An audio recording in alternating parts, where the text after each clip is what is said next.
और जब ऐसे युवा हमारे सामने खड़े होकर ये बताते हैं कि हाँ, मैं राजनीति में हूं और मैं एक कर्मठ कार्यकर्ता की तरह काम कर रहा हूं, तो वाकई हम सबको एक प्रेरणा मिलती है आगे बढ़ने की। और ऐसे ही युवा छात्र नेताओं को की जमीन को तैयार करता है भारतीय छात्र संसद मंच। और हम इस समय यहाँ इनवाइट करेंगे हमारे होनहार युवा छात्र नेताओं को जो अपनी बात यहाँ मंच पर रखेंगे। मैं आवाज दूंगी हयातुल्लाह अमीर, जो कि काबुल अफगानिस्तान से आते हैं और यहाँ भारत में बीबीएम कर रहे हैं, हमारे साथ यहाँ मौजूद हैं।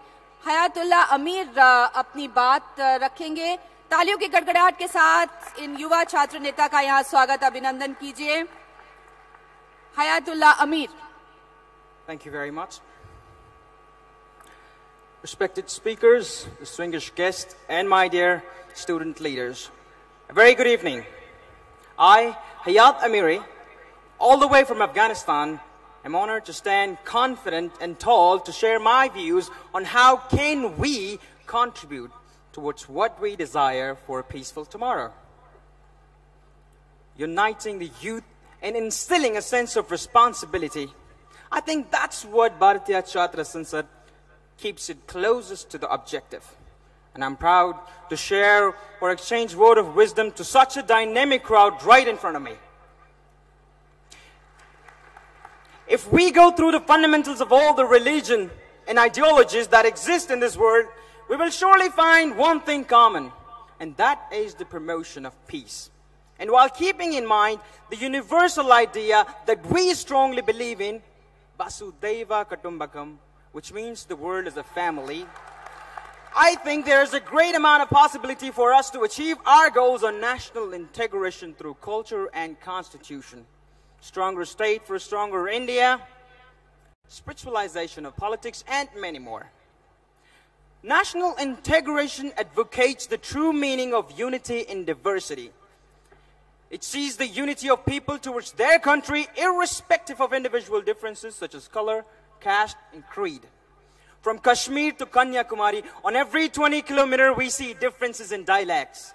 On every step you take on this land, you'll experience an entire new culture. We stand confident and tall when we talk about diversity. That is India. Culture is like the lily pond, where on the surface you've got leaves and flowers and things that are visible to the visitor. That describes the how we do things around. But an explanation to why we do things in that way forces you to look at the root system. What's feeding it? The history of the pond. And who planted what? If you don't dig down into the reasons for why we do things in that way, you only have a superficial idea about it and haven't really understood it. Therefore, it is fundamentally vital for everyone to understand and respect differences and adopt the culture of coexistence that contribute greatly towards national integration. Let's drive back to history to enhance our learnings on leadership failures, due to which, at the end of the day, innocent citizens had to pay a high price. When America invaded Iraq, when Uncle Sam said that we have weapons of mass destruction, but after finding out that all the evidences were mere hypothesis, they have only 5 letters of words for us to say. S-O-R-R-Y, sorry. And the lives lost in the barbaric acts that have been occurring in India aren't just less than the lives that were lost in Iraq or Afghanistan for that matter. Let's assure that India's leaders will not repeat history, but rather implant the value of unity in our hearts and lead us towards what we call India. Ambedkarji once expressed, I think the Constitution is workable. It is strong enough to hold the country both in peacetime and in wartime.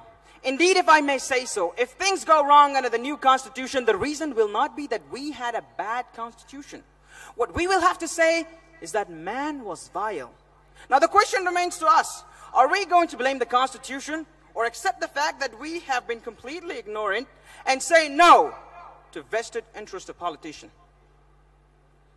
Therefore, if we desire to fight poverty, promote gender equality, provide quality education, and defend human rights, then we must integrate diversity into our national strategies to obtain what we call unity, peace, prosperity, and sustainability in tomorrow.